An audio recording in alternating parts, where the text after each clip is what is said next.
Bonjour mon cher frère, ma chère sœur. Je souhaite que la paix du Seigneur Jésus vienne sur toi maintenant, sur ta famille et sur tout ce qui concerne ta vie. Amen. Je suis le pasteur Antonio Junior et par la grâce de Dieu, je suis ici avec toi un jour de plus. Je veux te remercier du fond du cœur. Chaque fois que tu partages une prière, tu fais avancer le royaume de Dieu, tu fais tomber les barrières de la religion parce que ici, sur ma chaîne, je ne parle pas de religion.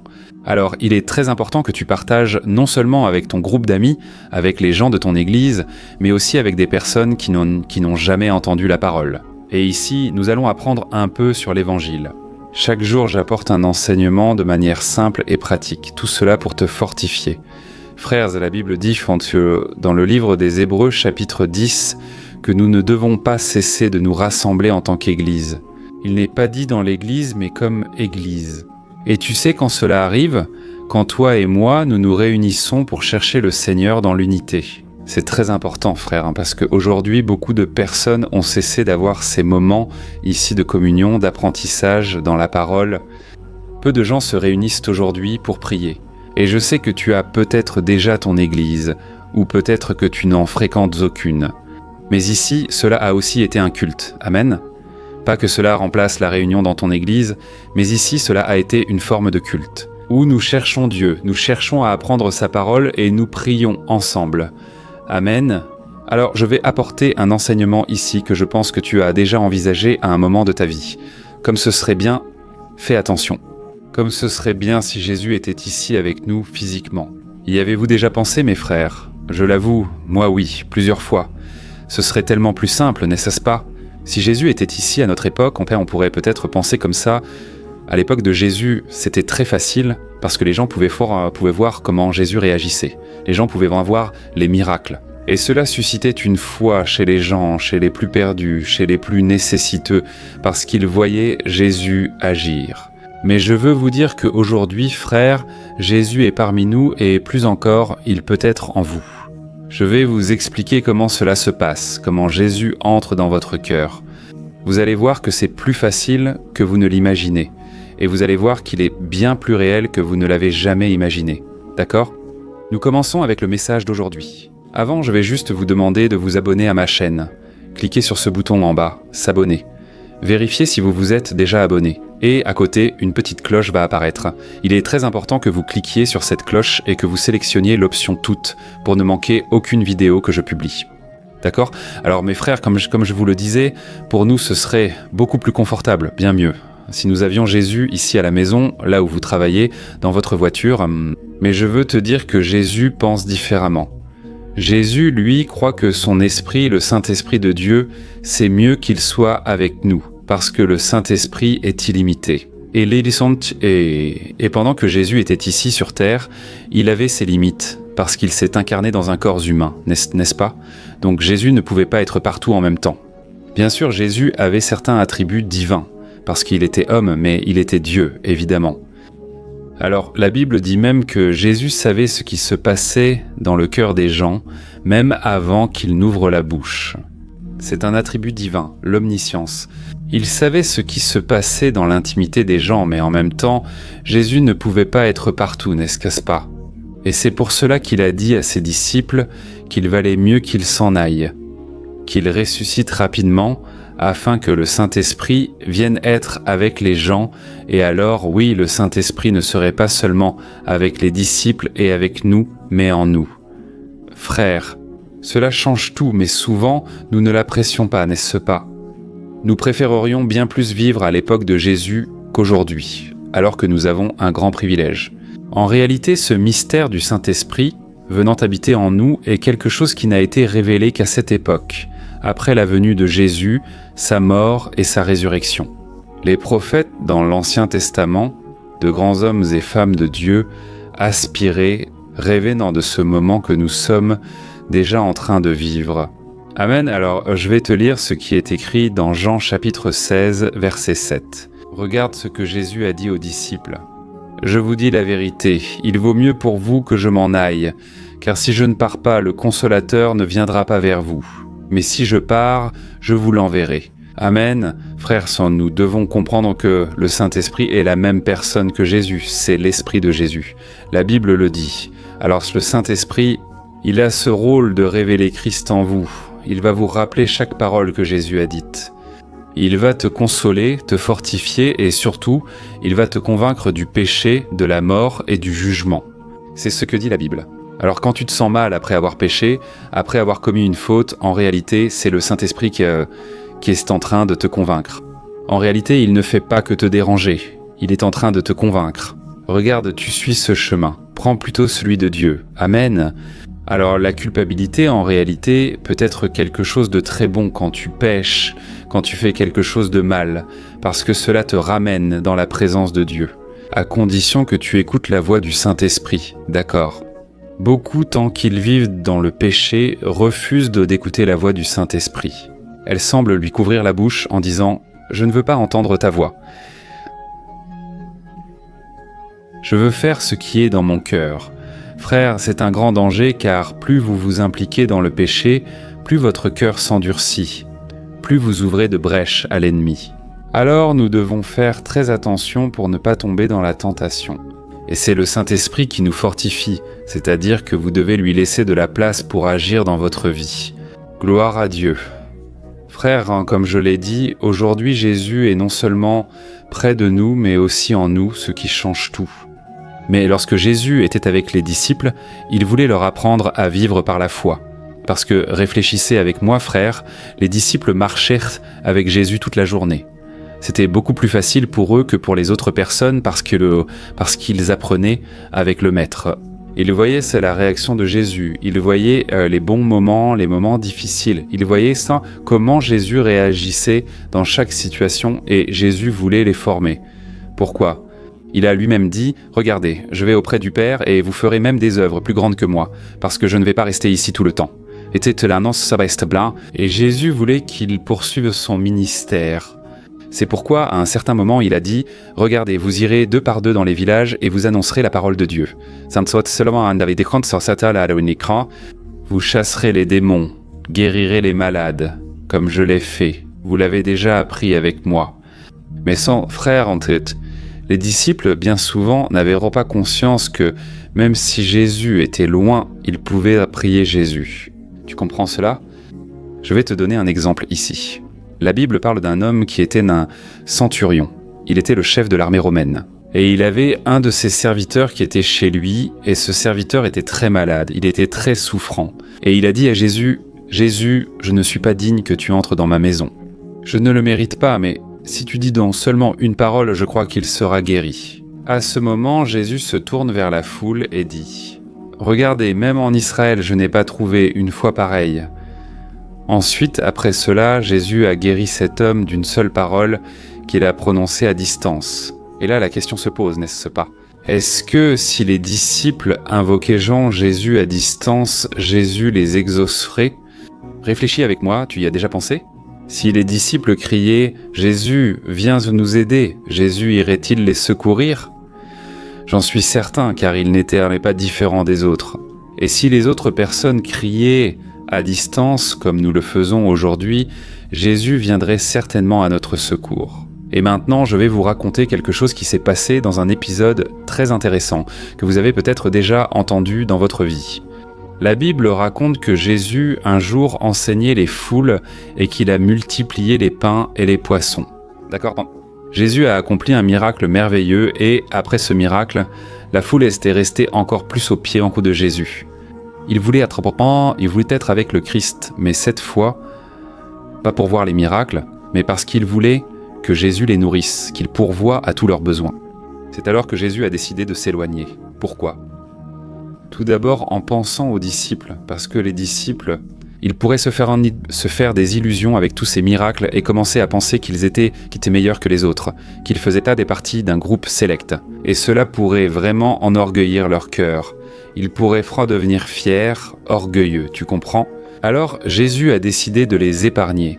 Et dès qu'il a accompli ce miracle merveilleux, Jésus a dit aux disciples « Écoutez, partez d'ici. Je veux que vous traversiez cette mer de Galilée et que vous vous éloigniez d'ici.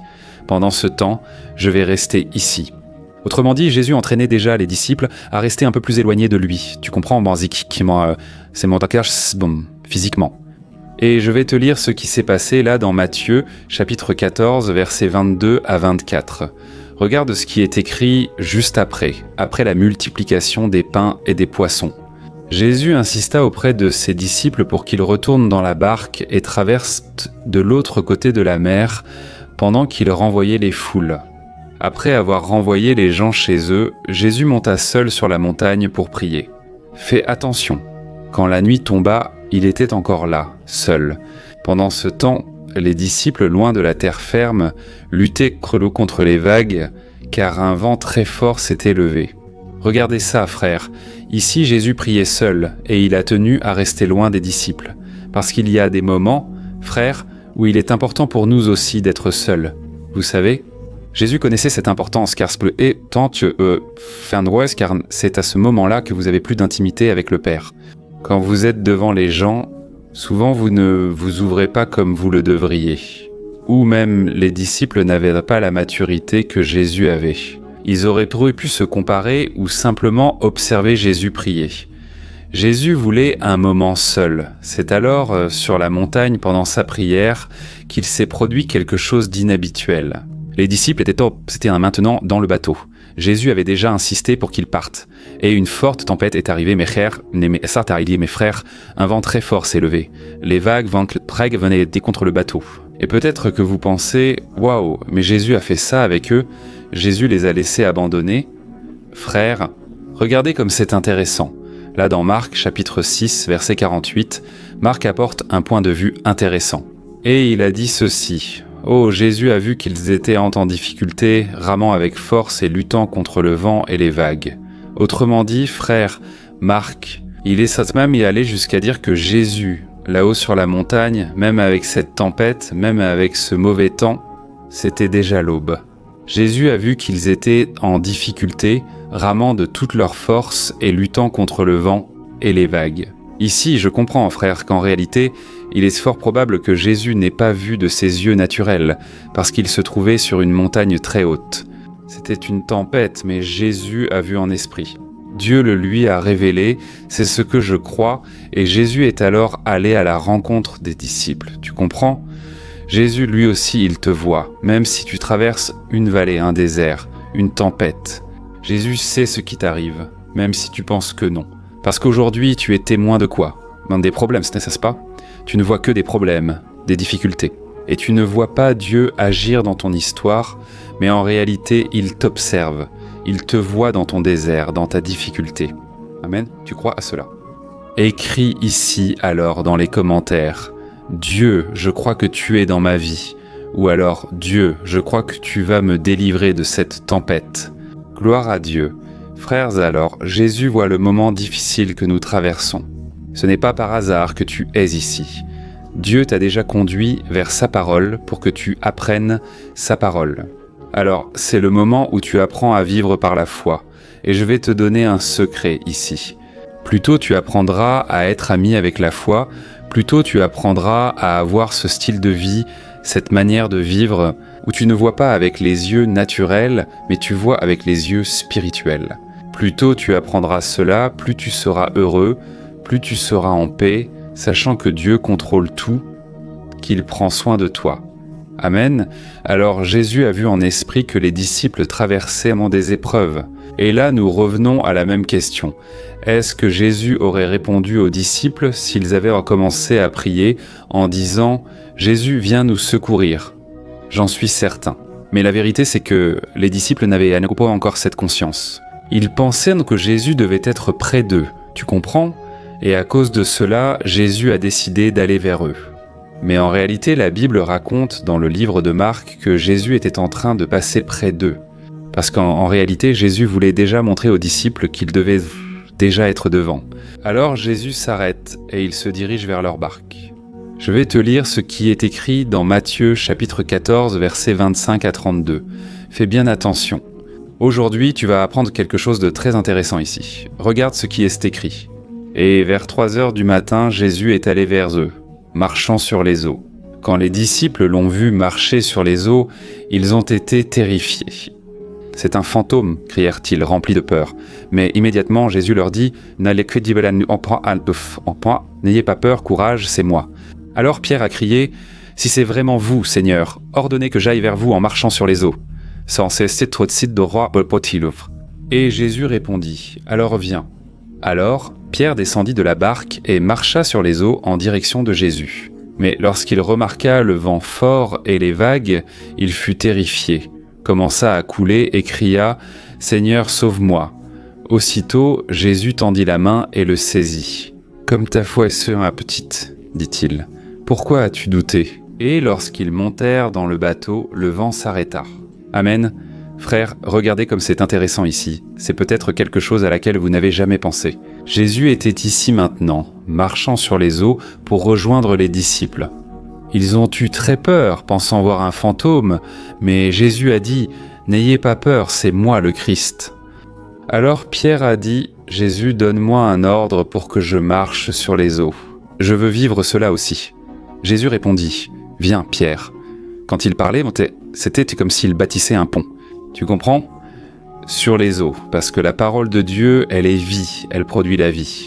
Là où il n'y a pas d'issue, là où il n'y a pas de solution, alors Pierre a marché sur les eaux. La Bible dit quelque chose d'important. Elle dit « Mais lorsque Pierre a remarqué le vent fort et les vagues, il a été terrifié et a commencé à couler. » Frère, je me souviens, vous avez sûrement aussi déjà repensé à plusieurs moments comme ça dans votre vie. Ce moment où vous ne voyez plus d'issue. Vous pensez qu'il n'y a plus de solution. Et là, vous désespérez, c'est ce moment où la peur entre dans votre cœur et alors vous commencez à sombrer. Frère, Pierre, faites attention à une chose. Le vent fort et la tempête étaient déjà là. Souvenez-vous, quand Jésus priait sur la montagne, les disciples luttaient déjà contre le vent fort. Mais c'est à ce moment-là, regardez, que Pierre a remarqué le vent. Vous savez pourquoi, frère ? Très souvent, l'ennemi ne va pas vous éloigner du chemin de Dieu, mais il veut détourner votre attention, vous comprenez ? Il veut que vous soyez distrait par les difficultés autour de vous, par les problèmes familiaux, par la dette que vous avez à la banque, par le problème dans votre mariage. Il veut que vous ne regardiez que les problèmes. C'est la stratégie de l'ennemi. Frère, je me souviens ici d'un moment de ma vie où je traversais tant d'épreuves. Frère, c'était une période tellement difficile. Je suis resté des années dans ce désert, car Dieu m'avait déjà appelé au ministère. Dieu avait dit que je prêcherais pour des foules, mais, frère, je me regardais. Je luttais encore avec mes propres combats, des luttes intérieures. Comment pourrais-je aider quelqu'un ? Vous voyez, frère, j'ai vécu toutes sortes de situations. Et je l'avoue, au fil de ces années, ce qui m'a aidé à traverser ce désert, c'est le fait de regarder vers Jésus. C'était la période où je cherchais le plus Dieu dans la prière. Souvent sans mots, seulement des larmes. Ça a été une période très difficile, tu sais, et je ne voyais pas d'issue, je ne voyais pas comment ce miracle pourrait arriver. Mais frère, il y a eu un moment où je n'ai plus supporté. Je n'en pouvais plus de rester là, à seulement prier, lire la Bible, chercher Dieu.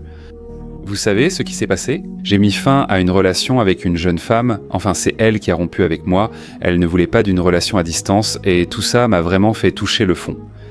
Frère, je n'avais plus envie de prier, je ne voulais plus lire la Bible, je ne voulais plus aller à l'église. Je savais que si j'allais à l'église, on m'inviterait aux veillées et à la prière. Et j'étais dans une phase où je voulais juste rester allongé, j'écoutais des louanges, tu sais. Mais je n'avais plus cette foi. Je n'ai tout simplement pas supporté une telle frustration, parce que j'ai tellement cru que cette relation allait marcher, mais ça n'a pas marché. Frère, c'était donc un moment de grand découragement, vous savez. Je suis resté comme ça pendant environ 6 mois. Avant, je ne comprenais pas la souffrance amoureuse, mais aujourd'hui, je ne plaisante plus avec ça. Parce que je sais ce que c'est que le sentiment de quelqu'un qui a été déçu. Frère, et c'est dans ce désert, tu sais, que j'ai fini par sombrer. Tu te souviens de ce que j'ai dit sur Pierre ici ? Il a vu le vent, les vagues et a eu peur, commençant à sombrer. C'est alors que j'ai moi aussi sombré dans l'addiction à la pornographie, bien que je connaissais déjà la parole. Je savais déjà que je ne pouvais pas être sur ce chemin, frère, mais je n'ai pas résisté, je n'ai pas réussi, et cela bien souvent était mon refuge. C'était le moment qui me donnait un peu de plaisir au milieu de ce désert si terrible.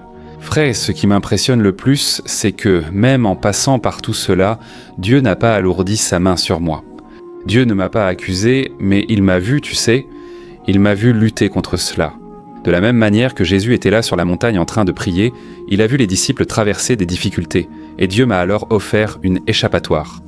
Un jour, j'étais au culte et Dieu a utilisé la prédicatrice ce jour-là et elle a dit « Écoutez, Dieu me révèle ici qu'il y a un jeune homme qui est en train de remettre tous ses rêves devant l'écran d'un ordinateur.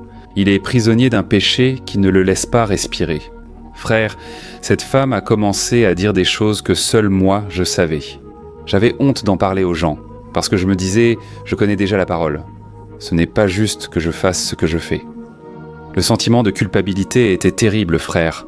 Mais Dieu a utilisé cette femme ce jour-là.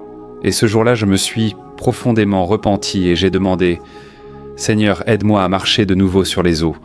Fortifie-moi contre ce péché. » Frère, à partir de là, à travers cette confession, et la Bible dit que celui qui confesse et abandonne le péché recevra miséricorde.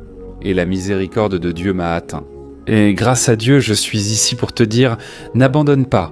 Amen, si je peux résumer tout ce message d'aujourd'hui, c'est n'abandonne pas, ne cesse pas de te battre. Tu es au milieu de ce désert, de cette épreuve, de cette tempête, mais tout cela va passer. Si tu ouvres ton cœur au Saint-Esprit, si tu comprends que Jésus te tend la main aujourd'hui, tu reviendras certainement à régner, à marcher au-dessus de la tempête, au-dessus de toute situation difficile que tu as traversée. Amen. Dieu n'abandonnera pas, mais toi non plus tu ne dois pas t'abandonner. N'abandonne pas, ne laisse pas l'ennemi semer des mensonges dans ton esprit. Tu es plus que vainqueur. Gloire à Dieu, alors ici il est dit. Après que Pierre ait tendu les mains et étreint Jésus et qu'ils aient recommencé à marcher sur les eaux, ils sont remontés dans la barque et le vent s'est arrêté, le vent s'est calmé. Alléluia, je crois que ce vent va passer. Rien ne t'empêchera d'être avec Jésus. Mais tu ne dois pas te laisser distraire par les difficultés ou les circonstances ou ce contraire. Regarde Jésus, fixe ton regard sur lui et ne tombe pas dans les distractions du péché qui t'entoureront, d'accord ? Dieu a quelque chose de grand, et maintenant je vais prier pour toi. Je crois que cette parole a parlé très fort, non seulement aux hommes, mais aussi aux femmes. Des frères qui sont tombés dans ce péché terrible, qui asservit, qui emprisonne et qui attriste beaucoup le cœur de Dieu. Alors Dieu veut te libérer, il suffit que tu t'ouvres à lui de plus en plus. Gloire à Dieu. Regarde, je vais oindre mes mains avec l'huile d'onction, et je veux vraiment que tu mettes ta foi en action. Jésus n'est peut-être pas physiquement avec toi là-bas, mais en esprit, il est avec toi et en toi. Si tu as déjà donné ta vie à lui, et si tu n'as pas encore donné ta vie à Jésus, ouvre ton cœur, demande pardon, et dis de ta bouche que Jésus-Christ est le Seigneur. Alors, la Bible promet, dans Romains chapitre 10, que tu seras sauvé là même où tu es, d'accord ? Ferme donc les yeux, prie avec moi et, après la prière, je te demande de partager avec au moins 3, 5 personnes, 7 personnes. Répandons ce message si important. Gloire à Dieu. Prions, frères, alléluia. Seigneur mon Dieu et mon Père, nous sommes ici dans ta merveilleuse présence. Merci mon Dieu, car tout arrive en ton temps, et c'est la preuve, Seigneur, que ces personnes soient ici avec moi aujourd'hui. Il a plu au Seigneur que ces personnes soient ici aujourd'hui pour entendre cette parole. Je crois que le Seigneur est bon, le Seigneur est fidèle. Mais souvent, Seigneur, le diable a mis des mensonges dans notre esprit, disant que le Seigneur nous a oubliés, que le Seigneur ne nous voit plus et que le Seigneur ne fera plus rien dans notre vie. En ce moment, ô Père, je réprimande toute voix de l'ennemi dans la vie de mes frères. J'annule tout plan maléfique contre la vie de cet homme et de cette femme. Je réprimande toute action de l'ennemi visant à provoquer la distraction. Au nom de Jésus, que cela tombe à terre. Seigneur mon Dieu et mon Père, je te présente les demandes de prière que tant de personnes sont en train d'écrire ici. Ô mon Dieu, aie compassion, Seigneur, de ces personnes. Aujourd'hui, Père, beaucoup d'entre elles se livrent au péché, redevenant esclaves de quelque chose qu'elles avaient déjà vaincu auparavant. Ne laisse pas, Père, ton peuple faiblir au milieu du combat. C'est difficile, mon Père, c'est souvent terrible, mais nous n'abandonnerons pas. Ô Dieu, je crois que si tu m'as permis de raconter ce témoignage, ce n'est pas sans raison. Mais je crois que c'était dans le bon but. Parce que ces personnes vont aussi vaincre le péché de la pornographie, elles vont vaincre la promiscuité, la prostitution.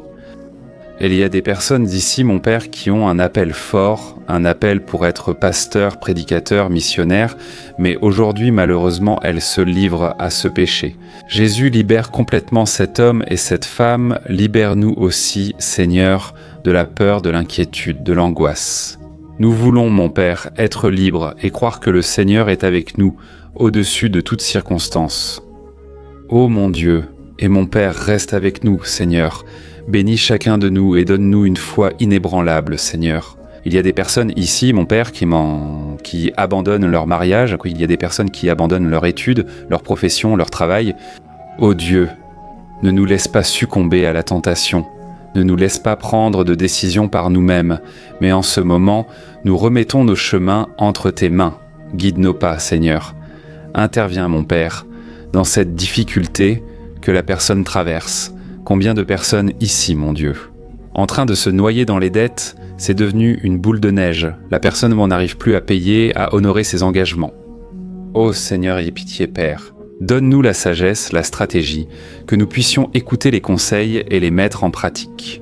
Ô Dieu, je crois que tu nous as appelés à avoir une vie abondante, une vie victorieuse.